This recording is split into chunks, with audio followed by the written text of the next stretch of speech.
All right, Dusk Towers. Winter StarCraft, the Winter StarCraft versus BuRny. BuRny at the top of the HeptaCraft ladder, at least last time I checked. I'm not sure if he's been overtaken. And the last game was intense. We will see who they go at this time. So units killed is R. Yeah, I should have flashed that more right, and then units lost would be good too. Okay. So we have Covenant. Winter is Covenant in the bottom left. Purple in the upper right. We have Raiders again from BuRny. Both players, again, you have to random your first 2 matches. And then the third match, if you make it to a third match and you even it up, then you can pick whomever you would like.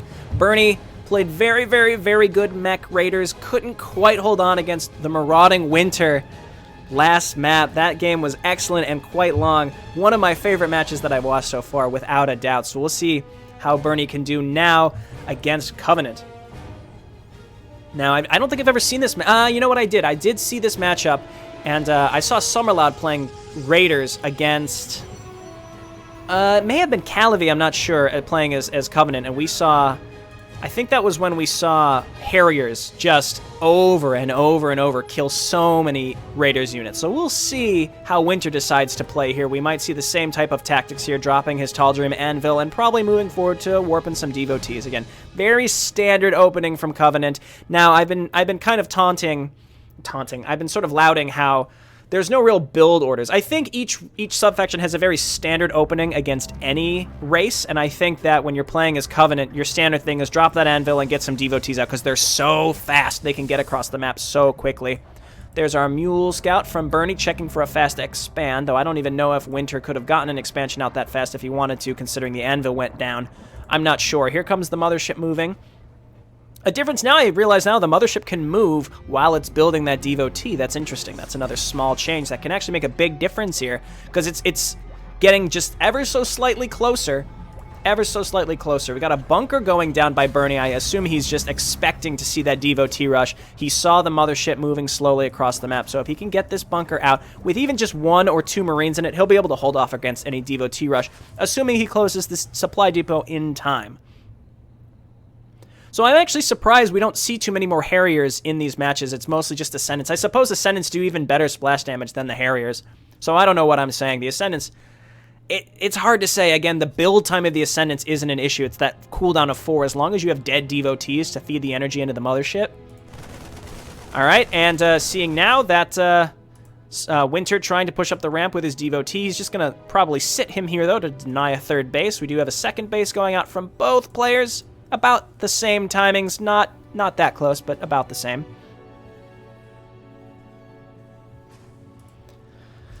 And as we sit, I need to take a break. I'm still I'm still tired from the last game. We have a fast factory from BuRny. I know BuRny just a huge proponent of Raiders mech. So I assume he's going to be playing that again, but we will see what Winter decides to do. He does have the Mobius compound out with Warbots. And Warbots 150, is that what they always were? Again, I feel like the Warbots have been buffed a little bit. I'm not sure if we have Summerloud in the chat. He's probably playing his round in the losers bracket right now. Last tournament, he was around a lot, so maybe he'll stop by if he gets knocked out. I hope he doesn't, though. I'm rooting for Summerloud because he's the creator, and I like him a lot. He's a nice guy.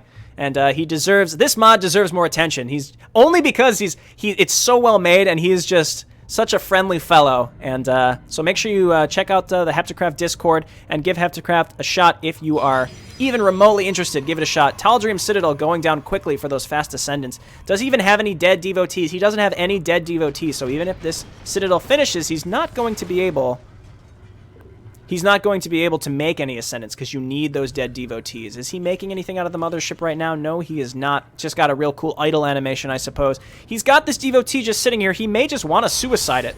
If he suicides the devotee, that will allow him to turn it into ascendant eventually. We've got fast tanks coming out from BuRny. Neither player going for a fast third base. I think both are quite hesitant and tentative. I think Winter probably expecting some Reapers here, but I don't think we have any Reapers coming out from BuRny, instead going for a fast third base. No real harassment from either player. I mean, obviously Winter wanted to move up with that devotee, but seeing the barracks decided against it. And I wouldn't be surprised if these 2 Marines are the only 2 Raiders we see from BuRny the entire game. I would put a quarter on it. I'll put 1 quarter down that BuRny makes no more Marines or Raiders rather, in this match. So what do we have going on here? And again, I think Winter wanting to make these Ascendants, but he has no dead devotees. So he might even want to purposefully kill them. I think both players a little hesitant. Do either player have any vision across the map? Not really. The only big difference here is that Winter has this devotee and we'll be able to see if BuRny moves across the map. After the intensity of the last match, it doesn't surprise me that both players are giving themselves a bit of a break here, a bit of a breath. Gonna be able to take out that devotee. Realistically, maybe BuRny, it'd be an interesting strategy to purposefully leave those alive because you just fed some energy into him and it allows him to get his Ascendant there. That Ascendant would not be here if that devotee did not die. Now again, the balance of the Ascendants with the fact that they warp in instantly as long as you have the dead devotees is very interesting to me, and I'd be curious to see if that gets changed at any point. How many warbots do we have? 5 warbots. I used to think warbots were a joke, but now... Oh, the Predator! Is the Predator going to get away? It does get away with 6 hit points. It might be able to get killed by workers here, but this Predator, very, very good. Harassment unit, very fast, can leap up and down cliffs. Very similar to what we saw in the campaign, minus the cliff jumping. And instantly getting wiped out by that siege tank. And we have tons of spider mines as BuRny trying to keep Winter in his base as he pushes out and takes a bunch of his own bases. This is a very interesting tactic. You just lay down as many spider mines as you can at the bottom of their ramp here on this map, because if they want this third base, they really got to fight for it. Keep in mind, the Tal'Darim mothership has this rearranged space-time, which if he floats the mothership over to this area, he could build a command dome and then move it. This allows you to move one single friendly structure to where the mothership is. So he's dropping spider mines all over the place. This is he's being very proactive as he saw Winter made so many fast expansions early in the last map. So, well, it wasn't that early, but for, you know, considering how intense the game was, Winter did take a lot of units. So what do we have coming out from Winter? It looks like Mobius compound and then the physics department. This is where you get those advisors. Advisors are quite good. I'd like an opportunity to show them off a little bit. Getting a decent amount of these droids. These droids eventually can get nano repair, which will allow them to heal up your warbots. I feel like it's a lot more effective now that the warbots seemingly have gotten a slight buff. He's not researching the nanobots though. Fast structural boosters from BuRny. Interesting. All right, we still have the spider mines down here. We'll see if Winter's going to be in for a rude awakening as he tries to move down this ramp and possibly out against BuRny. BuRny, though, taking 4 bases. Winter only on 2, but, you know, we saw the opposite in the last match, and BuRny evened the scores quite quickly with his tanks. 2 tanks, 4 tanks coming out from BuRny. What's he going to want to do with these? He might want to move these across the map and just kind of keep Winter contained for as long as possible. Again, Winter can't float his buildings, and unless he wants to move with the Tal'Darim mothership, he's not going to be able to take an expansion with the spider mines. 1 devotee moving around trying to get rid of the spider mines. Interesting. He pops 1 more, and down goes the devotee, allowing him to get another ascendant. The spider mines possibly working against BuRny in that specific instance. So what do we have coming out here? Here's the advisors. So as the advisors build, let's talk about these. So they can use single recall, which is exactly what it sounds like. Cloaking field, which gives you an area of effect spell, which cloaks everything within it of your own unit. Very cool. And then most importantly is the nano machine cloud. You have to research that, but it does allow you... Let's see if this SCV gets taken out as it goes and moves out. There's one of the Harriers too. We see the Harriers. Both players being a little bit more passive this time. But the nano machine cloud, it does. Imagine... Okay, and it also detects, so there goes the spider mines. Imagine a blinding cloud that also does damage. Actually, no, it's not like that at all. I take that completely back because it doesn't do... It doesn't inhibit any sight ranges. So let's just read what it says. Deals enemy mechanical units in an area for a maximum of 300 damage over 30 seconds. Heals friendly mechanical units at half that rate. That is quite good. That is quite good. That's 10 damage a second. So, honestly, it's the perfect counter to mass tanks. So if BuRny wants to move out with tanks, he's got to spread them out because that nano machine cloud will kill them. He's got to unsiege them. Granted, he could get the fast siege upgrade. He's getting Charon boosters and fast siege like I was just talking about. Vehicle and ship weapons level 3, very fast attack upgrades from BuRny. He also floated his command center and took this rich expansion. Very smart. And moving out with a 5th base... Winter able to move out with his advisor, detect those spider mines, get rid of them, allowing him to take his 3rd base.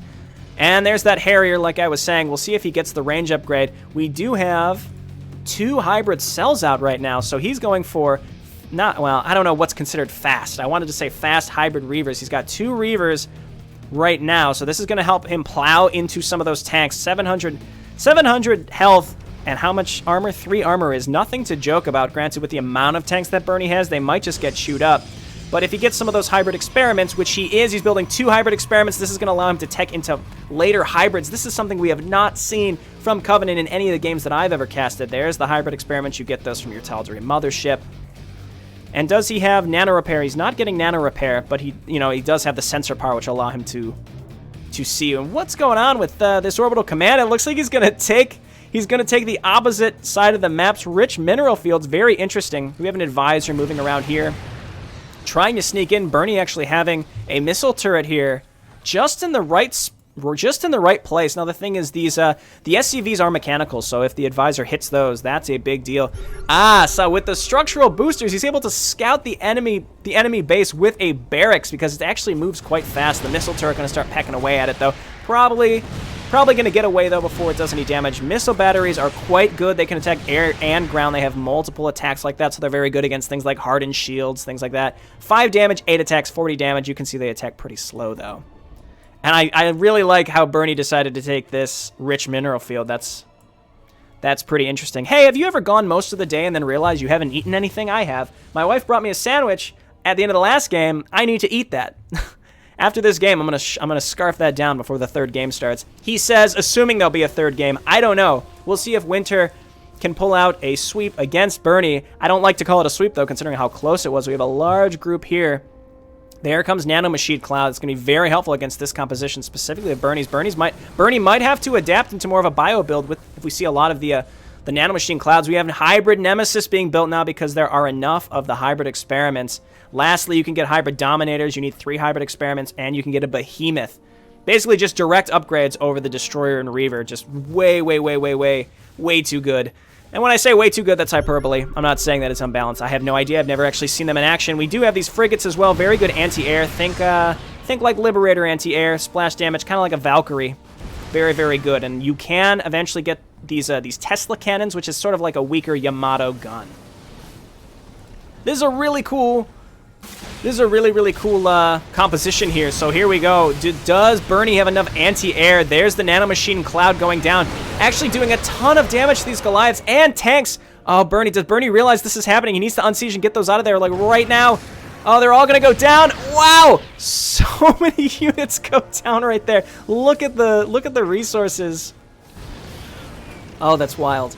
That's wild right there. Okay, so let's check. 19 units killed, but so many of those were expensive tanks. Oh, that hurt. That hurt just to watch all of those tanks explode. Okay, so 2 hybrid Nemesis. They also have this disabling attack, which is pretty cool. This unit's attack completely disables the target unit, so you want to use that against high-powered units. If we saw like battle cruisers coming out from BuRny, if you just auto-attack those with your Nemesis, it disables them completely. Very cool. So now BuRny reacting the way he should, the way he knows he has to, and spreading his units out, using SCVs instead of Morbs to repair these, and he's keeping his tanks as spread out as possible. He's keeping Winter completely bottled in, and he's also not building any air units. I think he knows that the frigates dominate the sky, and there's not much he can do about that. We have lots of devotees coming out. The question is, how many? Are there Ascendants in here? They're definitely in here. I haven't seen any Psionic Orbs. We have Advisors coming out with not enough energy for Nanomachine Cloud. A lot of Advisors, actually. That's great. I think 4 Advisors probably with enough energy to drop a Nanomachine Cloud. And BuRny just has to be really careful as he pushes up here. He's doing a very slow tank crawl as he stays spread out. He also has a ton of bases on the map. Winter slightly supply boxes. He's losing Mobius magazines near the ramp. And I'd be really interested to see how he can maybe push out of this. His units are all backed into a corner over here. And what is he trying to make? He's making more hybrid Nemesis. It's possible that the air advantage will allow him to move back here and start getting rid of these tanks if the Goliaths are distracted. But with the Charon boosters, they are able to wipe out these Advisors as well because of the range. The Goliaths moving in, feeling like they have nothing to fear, able to wipe out the Tal'Darim mothership. Winter deciding he's got to go now. Moving with the frigates, they're not going to be able to do anything. They can only attack air. And the hybrid Nemesis doing what they can. There go the Psionic Orbs. And do we have any? We don't have enough energy for a Nanomachine Cloud, but there's that Harrier doing huge damage. Huge damage to air units on the ground. 11 kills just on that one Harrier, just from that one engagement. That's huge. He probably wants to stand the Harrier in the Nanomachine Cloud. It's going to heal it up. It's his own mechanical unit. And that went better than I would have expected it to go, honestly. That was pretty crazy right there. 11,228 resources from units lost right there from Winter. So obviously BuRny having a big advantage here, but this can certainly be turned around considering he is teched into really powerful hybrid units. How many nemesis does he have? 4 nemesis with a 5th one on the way. And again, the big issue is similar to last game, is that BuRny is far, far ahead on a macro game. Coming in with all his tanks, rebuilding those Goliaths, gets some spider mines set up here too, and he has Winter completely contained. Winter, though, trying to break it. If he can save enough energy on these advisors to drop some nanomachine clouds, that could really turn the tide, but I don't think BuRny's going to give him the time to do it. We might be heading into a game 3. We'll see if Winter can hold out here with the Harrier, and then on top of the Reaver is going to try to run in, but I don't think even the Reavers won't last too long against concentrated fire from the Goliaths and tanks with the +3 attack damage. Here go the advisors trying to drop that nanomachine cloud, getting wiped out by the Goliaths, but the nanomachine cloud is there, and I don't think BuRny will be able to move through it, at least until it's gone. And here the nemesis wiping out some of the Goliaths, and the nemesis are unchallenged. There are some Goliaths here, but if the nemesis can focus on getting rid of the Goliaths, with the disabling cloud actually forcing the Goliaths to walk into it if they want to kill the nemesis. Really great play by Winter. I don't know if it's going to be enough to hold on right here. It looks like he's trying to push through this, and all the nemesis unfortunately go down. That was his trump card right there, and unfortunately it was not quite enough. 1 nemesis in the air, though, might get rid of some of these remaining tanks. This Vanguard, or Harrier rather, 17 kills, 6 hit points left.